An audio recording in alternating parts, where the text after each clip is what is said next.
Amanda Kitts is mobbed by 4 and 5-year-olds as she enters the classroom at the Kiddie Cottage Learning Centre near Knoxville, Tennessee. "Hey kids, how are my babies today?" she says, patting shoulders and ruffling hair. Slender and energetic, she has operated this daycare centre and 2 others for almost 20 years. She crouches down to talk to a small girl, putting her hands on her knees. "The robot arm!" several kids cry.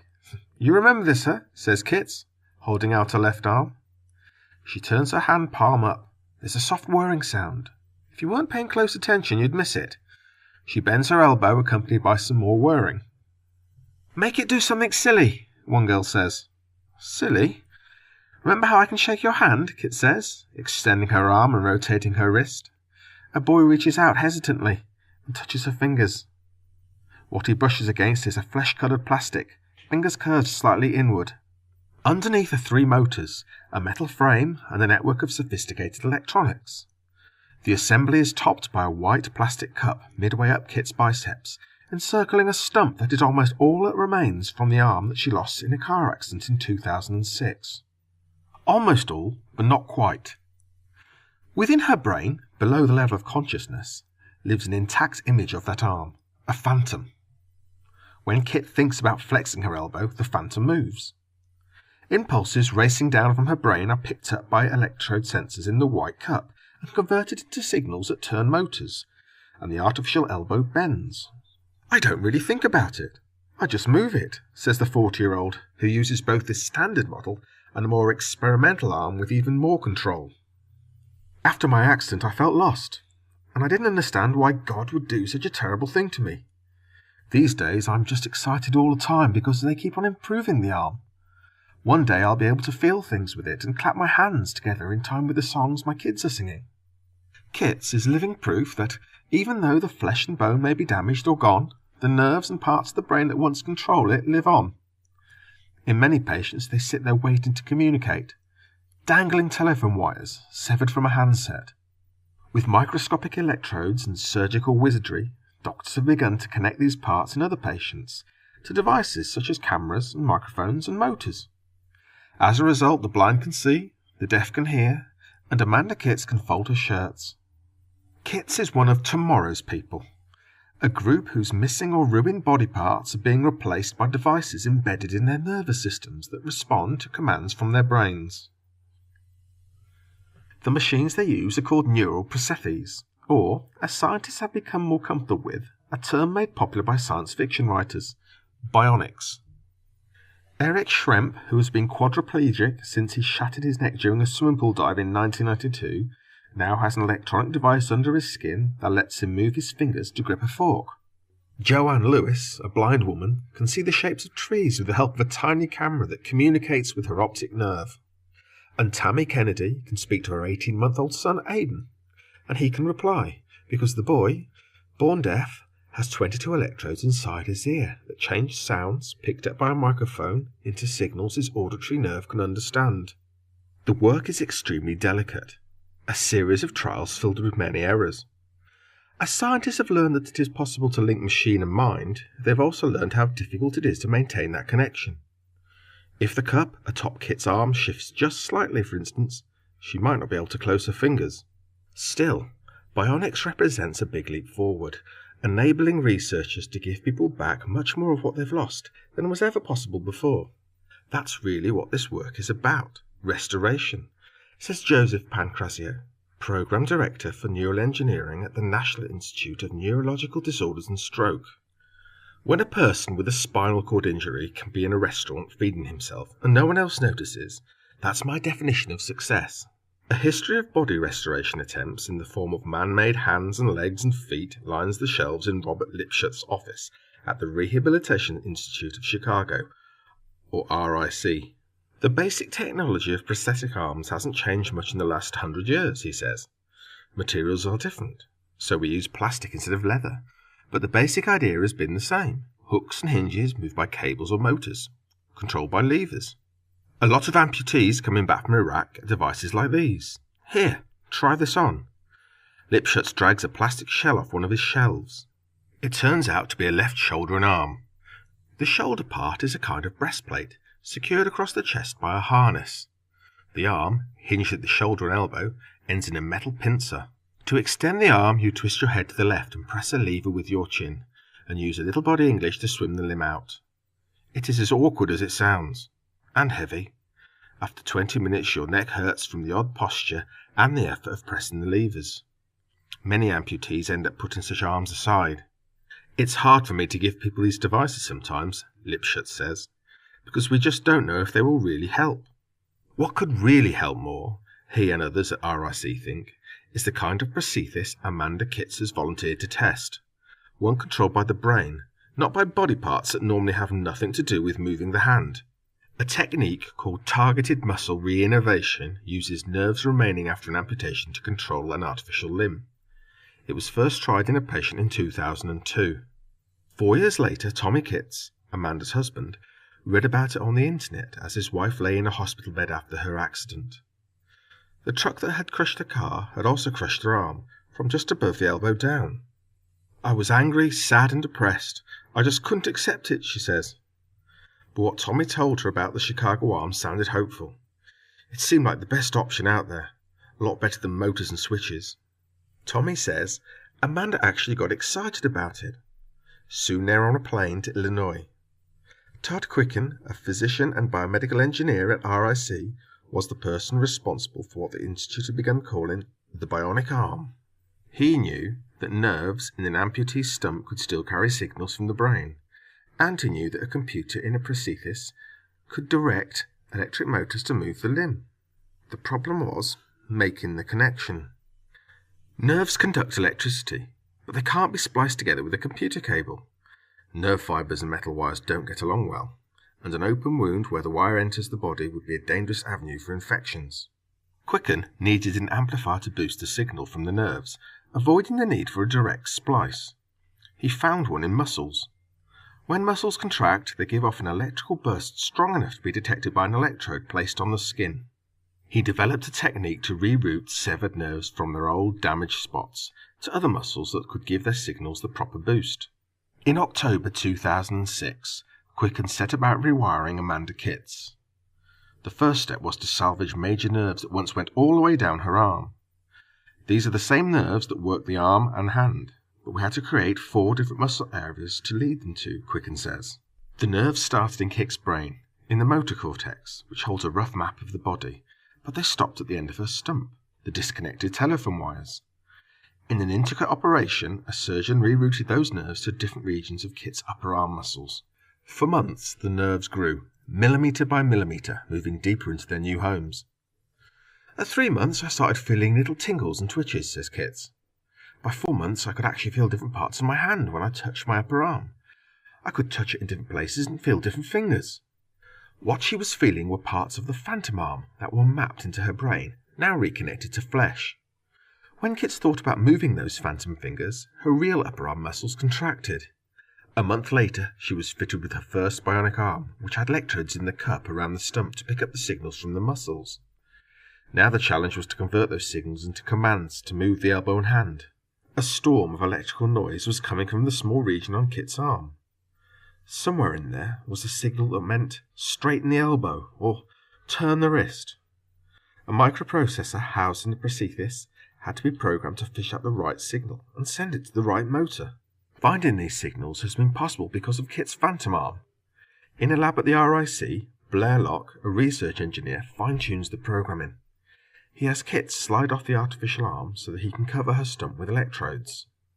She stands in front of a large flat-panelled TV screen that displays a disembodied flesh-coloured arm floating in blue space, a visualization of her phantom. Locke's electrodes pick up commands from Kitts' brain radiating down to her stump, and the virtual arm moves. In a hushed voice, so as not to break her concentration, Locke asks Kit to turn her hand palm in. On screen, the hand turns palm in. Now extend your wrist palm up, he says. The screen hand moves.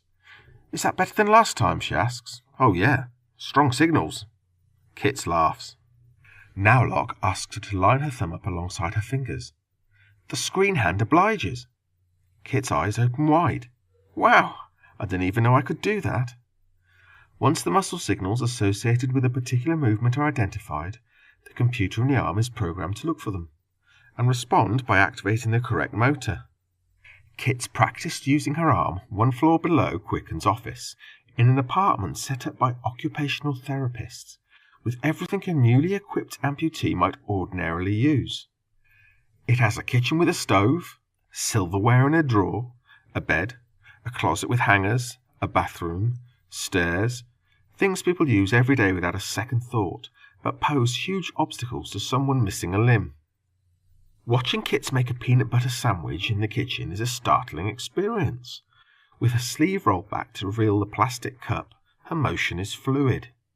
Her live arm holds a slice of bread, her artificial fingers close on the knife, the elbow flexes and she swipes peanut butter back and forth. "It wasn't easy at first," she says. "I would try to move it and it wouldn't always go where I wanted." But she worked at it, and the more she used the arm, the more lifelike the motions felt. What Kit really would like now is sensations. That will be a big help in many actions, including one of her favourites, gulping coffee. "The problem with a paper coffee cup is that my hand will close until it gets a solid grip. But with a paper cup you never get a solid grip," she says. "That happened in Starbucks once. It kept squeezing till the cup went pop." "There's a good chance she'll get that sensation," says Quicken, again thanks to her Phantom. In partnership with bioengineers at the Johns Hopkins University Applied Physics Laboratory, RIC has been developing a new prototype for Kits and other patients that not only has more flexibility, more motors and joints, but also has pressure-sensing pads on the fingertips. The pads are connected to small, piston-like rods that poke into Kit's stump. The harder the pressure, the stronger the sensation in her Phantom fingers. "I can feel how hard I'm grabbing," she says. She can also tell the difference between rubbing something rough, like sandpaper, and smooth, like glass, by how fast the rods vibrate. "I go up to Chicago to experiment with it, and I love it," she says. "I want them to give it to me already so I can take it home, but it's a lot more complicated than my take-home arm, so they don't have it completely reliable yet." Eric Schremp, unlike Kit's, doesn't need artificial hands. He just needs his natural ones to work. They haven't done that on their own since Schremp broke his neck in 1992, leaving him a quadriplegic. Now, however, the 40-year-old Ohio man can grip a knife or fork. He can do this because of an implanted device developed by Hunter Peckham, a biomedical engineer at Case Western Reserve University in Cleveland. "Our goal is to restore hand grasping," Peckham says. "Hand use is key to independence." Schremp's finger muscles and the nerves that control them still exist, but the signals from his brain have been cut off at the neck. Peckham's team ran 8 microthin electrodes from Schremp's chest under the skin of his right arm, ending at the finger muscles. When a muscle in his chest twitches, it triggers a signal that's sent via a radio transmitter to a small computer hanging from his wheelchair. The computer intercepts the signal and radios it back to a receiver implanted in his chest, where the signal is sent by wires down Schremp's arm to his hand. There, the signal tells the finger muscles to close in their grip, all within a millisecond. "I can grab a fork and feed myself," Schremp says. "That means a lot." About 250 people have been treated with this technique, which is still experimental. But another bionic device has shown that the marriage of mind and machine can be both powerful and enduring, having been implanted in nearly 200,000 people around the world during the past 30 years. That device is the cochlear implant, and Aidan Kenny is among the latest recipients.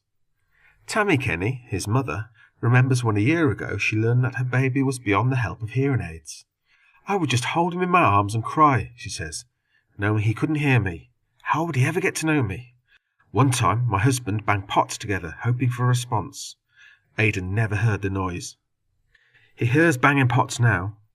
In February 2009, surgeons at Johns Hopkins Hospital snaked thin lines with 22 electrodes into each cochlea, the part of the inner ear that normally detects sound vibrations. In Aidan, a microphone picks up sounds and sends signals to the electrodes, which pass them directly to the nerves. "The day they turned on the implant, a month after surgery, we noticed he responded to sound," Tammy Kennedy says. "He turned at the sound of my voice. That was amazing." Today, she says, with intensive therapy, he's picking up language, quickly catching up to his hearing peers. Bionic eyes may soon follow bionic ears. Joanne Lewis lost her sight years ago to retinitis pigmentosa, a degenerative disease that destroys light-detecting cells in the eyes called rods and cones. Lately, however, she has partially regained her vision as a result of research by Mark Humayun, an ophthalmologist at the University of Southern California, and a company called Second Sight. As is common with this disease, part of an inner layer of her retina has survived. This layer, filled with bipolar and ganglion cells, normally gathers signals from outer rods and cones and passes them to fibres that fuse into the optic nerve. No one knew what language the inner retina spoke or how to feed it images it could understand. But in 1992, Humayun began laying, for a short time, a tiny electrode array on the retinas of RP patients undergoing surgery for other reasons. We asked them to follow a dot, and they could, he says. They could see rows, and they could see columns. After another decade of testing, Humayun and his colleagues developed a system they dubbed Argus, Greek mythology, a giant, hundreds of eyes. Patients got a pair of dark glasses with a tiny video camera mounted on them, along with a radio transmitter. Video signals were beamed to a computer worn on a belt, translated to electrical impulse patterns understood by ganglion cells, and then beamed to a receiver resting behind the ear. From there, a wire took them inside the eye to a square array of 16 electrodes gently attached to the retinal surface. The impulses triggered the electrodes triggered the cells, then the brain did the rest, enabling these first patients to see edges and some coarse shapes. In the fall of 2006, Humayun, Second Sight, and an international team increased the electrodes in the array to 60. Like a camera with more pixels, the new array produced a sharper image. Lewis from Rockwell, Texas, was among the first to get one. "Now I'm able to see silhouettes of trees again," she says. "That's one of the last things I remember seeing naturally. Today I can see the limbs sticking out this way and that." Pushing the neuroprosthetic concept further, researchers are beginning to use it on the brain itself. Scientists behind a project called BrainGate are attempting to wire the motor cortex of completely immobilized patients directly into a computer, so patients can remove remote objects with their minds. So far, test subjects have been able to remove a cursor around a computer screen. Researchers are even planning to develop an artificial hippocampus, the part of the brain that stores memories, with the intent of implanting it into people with memory loss. Not everything will work perfectly.